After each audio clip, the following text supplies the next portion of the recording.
Alright, so today we're going to be talking about some crappy products. Alright,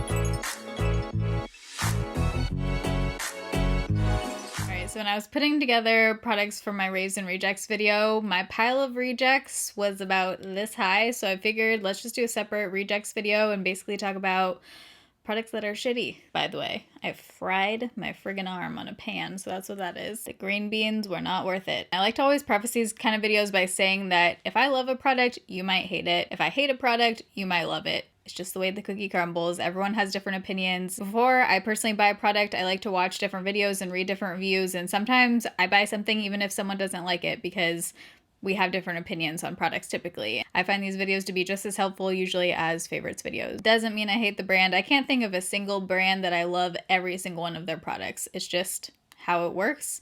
Most brands, there are products that you love and some that don't work out for you. So I hope you guys enjoy this video and do find it helpful. If you do while you're watching, you can give it a thumbs up. But if you're new here and you want to stick around, words and getting my shit together today has been a little bit rough. I upload every Monday, Wednesday, Friday, 6 p.m. Pacific time. So I'm actually wearing a handful of the products on my face today, and I tried to kind of make them work today. One of them being this one, which is the Tula Protect and Glow SPF 30. So this is a sunscreen SPF from Tula, and I like a lot of Tula skincare. I love their overnight Sunday masks, overtime masks, Sunday overtime I'll list it down below. I actually have two rejects from Tula, so let's just mention them at the same time, but these are both fairly new launches from them, and this one's their Glow Hour Brightening and Neutralizing Eye Balm, but we'll get to that one in a second. Let's first talk about the SPF. So I love glowy SPFs. I typically go for an SPF that does have a bit of a glow to it.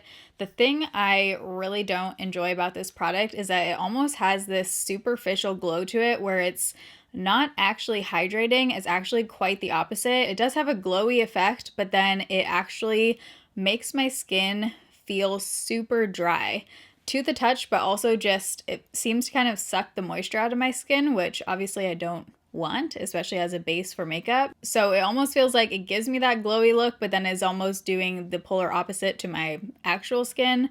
So I just really don't enjoy it. I have so many other SPFs that I love that are glowy and that are more affordable. I have worked with, by the way, a couple of the brands I'm mentioning in today's video. I'm always honest with the products that I love and don't love, even if I do work with and am sponsored by a brand. So I only talk about products that I genuinely love, and if I don't love something, I'm still going to tell you about it because I just want you to spend your money on things that are actually good. This one just really didn't work out for me.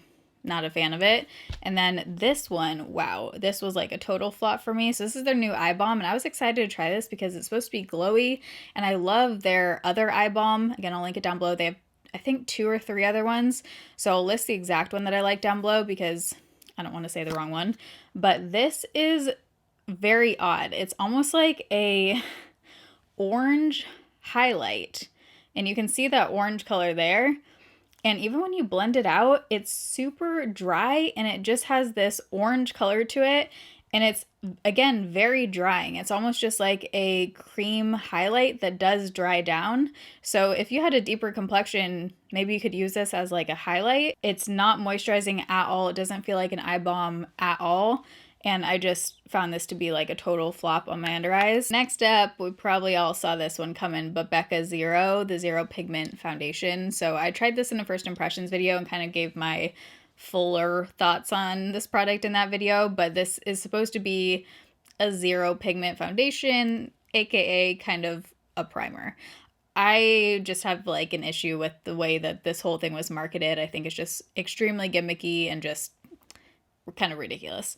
Not kind of, very ridiculous. Marketing aside and just focusing on the actual formula of this product used in a way similar to how you would use a primer or just with no like product over top of it, I just find it to do kind of the opposite of what it says it does. It says it's supposed to mattify and kind of blur out, and I find that it gives your skin almost a glow, but not enough to where I find that on no makeup days I would want to put this on. Like, it's not an extra step for me where I don't think the price is justified. Like, I would rather just put on a glowy SPF and call it a day. I just think you can totally pass on this product. If you want to see this applied and kind of my first thoughts on it, I'll link the iron down below, but I actually have this on my forehead a little bit today. Okay, this one is going to be very polarizing because I know some people love this product. This one, I can see how some people do like it. I just think that I have so many other products that I would recommend over this that you get a similar look. Let me just tell you what it is. The Glossier Perfecting Skin Tint. This is extremely, extremely sheer, and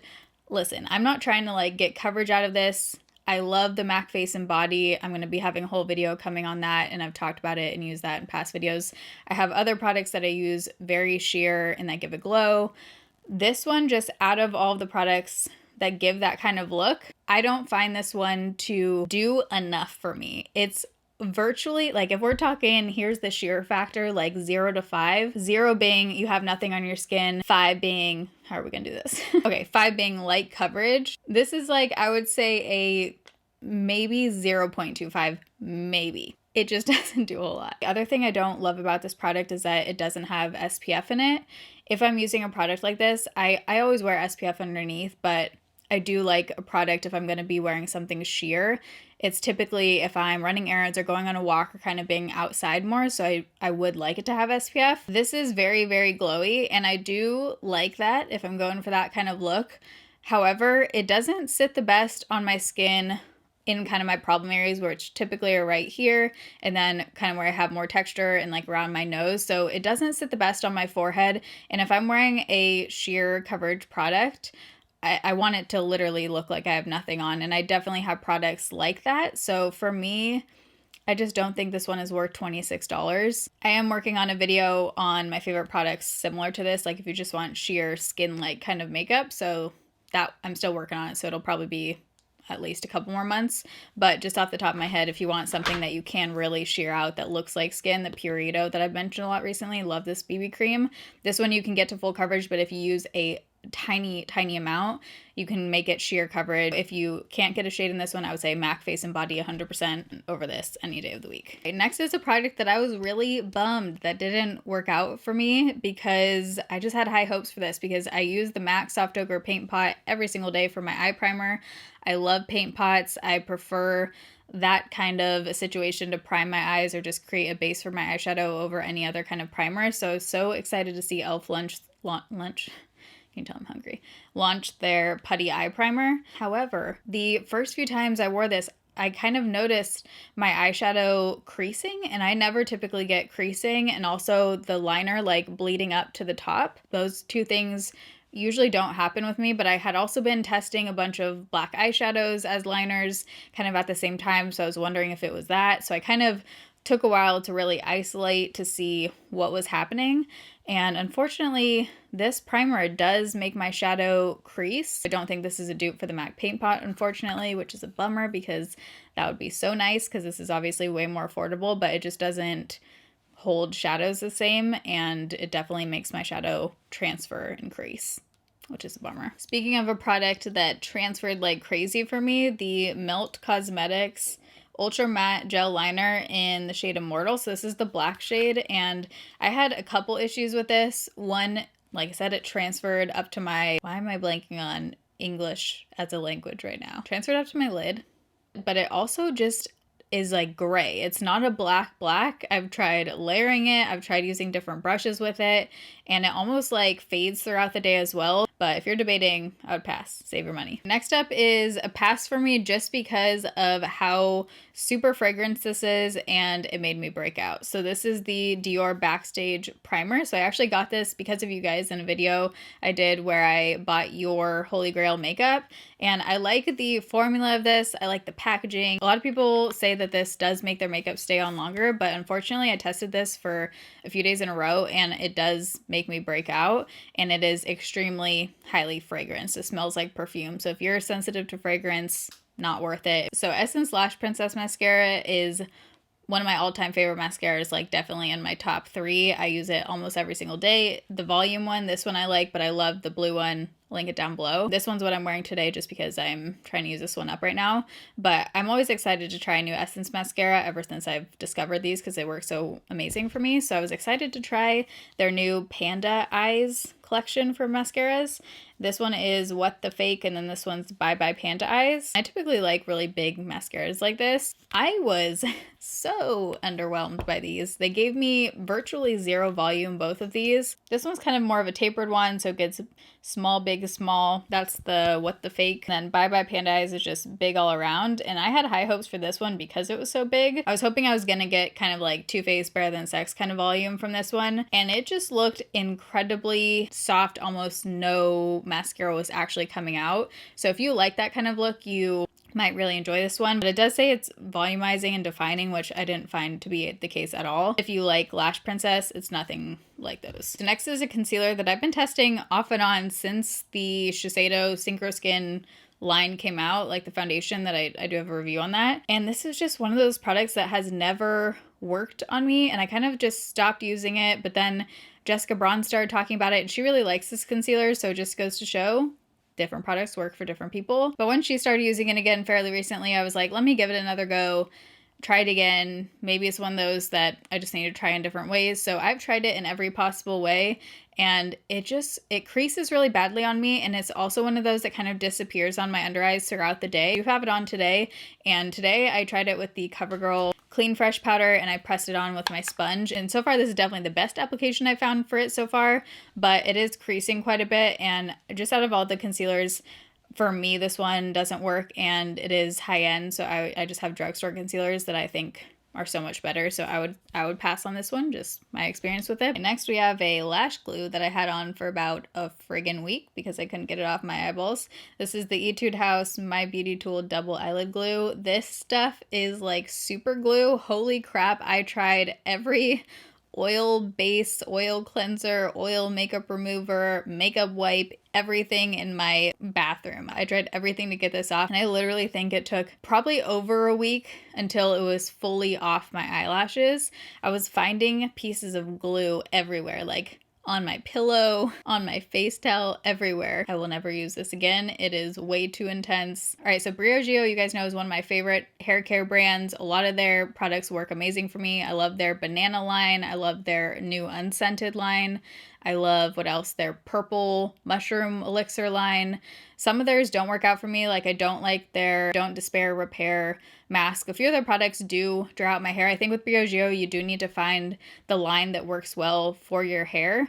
And this one is one of their new masks that didn't work out for me. It made my hair feel pretty dry, and it's their Avocado and Kiwi Moisture Superfood mask. It just made my hair feel pretty dry. So I've used about half of this, so I will probably continue to use it up just because I already have it, and I'll just kind of like mix it in with my conditioner or something.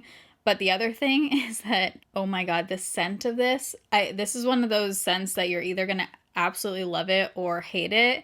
And at first I was like kind of on the border, and now I'm just, oh, it like kind of makes me want to gag every time I smell it. It smells like kiwi Play-Doh. It is extremely strong, like extremely scented. I absolutely love the scent of their banana thing, and I saw they were coming out with the banana body lotion, which I'm 100% gonna buy because I love the scent of their banana line. But this is just, it's something else. It's making me dizzy just sniffing it. We have more Glossier, folks. Sorry, Glossier. Sky Wash products. Basically, these are called like sheer liquid eyeshadows, and I was so excited about this lime green color. This one is bad. This one is doable. This is what's on my eyes right now, but I did also put a eyeshadow palette over top. This is the Tarte Clay Play. I just put a couple of the warm shades over top. But this one is definitely doable. However, I do find that you need to set these. They're liquid eyeshadows, but they're pretty sheer like it says. So I wasn't expecting it to be super pigmented. It's kind of, you know, that Glossier kind of looks, just sheer, minimal, whatever. But the green one is just, it just looks like you slept in your makeup for 2 days and now you're showing up hungover. So it looks pretty like that. But once you blend it out on your eye, here's what it looks like. It's actually looking better on my hand than it does on your eye. I find, especially with the green one, maybe it's just because my eyelids do have a lot of freckles and discoloration and stuff. That stuff does come through, so it looks even worse. I have tried it with a base underneath too, and I just don't like it. I also don't like that they don't fully dry down. The shade's Lawn. I love that they call that Lawn. Terra I would use again as a base with other eyeshadows over top because I have it. Do I think it's worth it for you to buy? Definitely not. because you can create this exact look just with warm shadows without this. All right, and then we have this really interesting product from Erno Laszlo. So this is the Normalizer Shake It limited edition tinted treatment. So I remember the PR mailer with this, and it was saying that this was like Marilyn Monroe's secret ingredient for her like flawless skin. And so basically it's a liquid in a powder. Apply it immediately after moisturizing. Shake to mix, saturated cotton ball. You put it all over your face. You can wear it alone or you can wear it underneath makeup. And this looked so bad on my skin. It could just be because I have textured skin, but don't we all kind of have textured skin?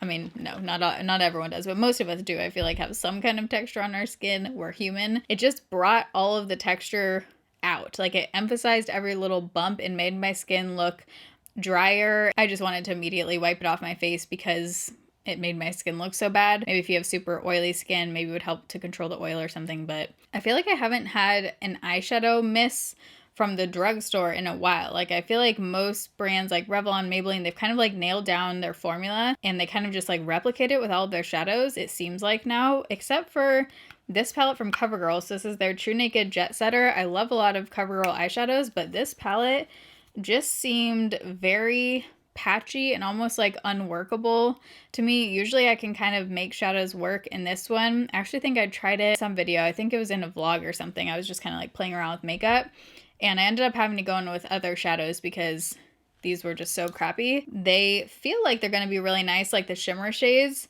until you blend them out. And then they become quite patchy and just super sheer and they almost like don't show up on your eyes. And I did use a base with them. And then the matte shade got super patchy as well when I went to blend it out, which was a bummer because I'm really into these tones. I love cool tone shades and I'm always looking for a good, just small cool tone palette like this to use on a daily basis or travel with. All right, and then last reject is another one that I tested in a vlog. This is the new Physicians Formula Natural Defense Foundation. Just with like the clouds and the SPF, I thought this was going to be just like very skin-like and pretty. And it just looks very cakey on my skin and very heavy, and it feels quite heavy too. I was excited for this one. I always get excited when Physicians Formula launches new face products because a lot of their face products tend to work out for me, especially their powders. I usually love their powders. They need to massively work on their shade range, but a lot of their face products do work out for me. So this one was a pass. It just looks very cakey, very makeup-y. All right, so those were a bunch of crappy products I've tried recently. Again, those were just my experiences with them. You might love some of these, you might hate some of them, but regardless, I hope you guys enjoyed this video, found it entertaining, helpful, something. Tell you what's on the rest of my face for makeup real quick. I used just a tiny bit of MAC Soar Liner just to line like kind of the bottom. And then I love these friggin' Lorac glosses. They're so good. This one's in the shade Vibes, really pretty pink gloss. I don't have any lipstick on. These are really pigmented. And then for eyeshadow, like I said, use that. Use Urban Decay Brow Blade for my brows.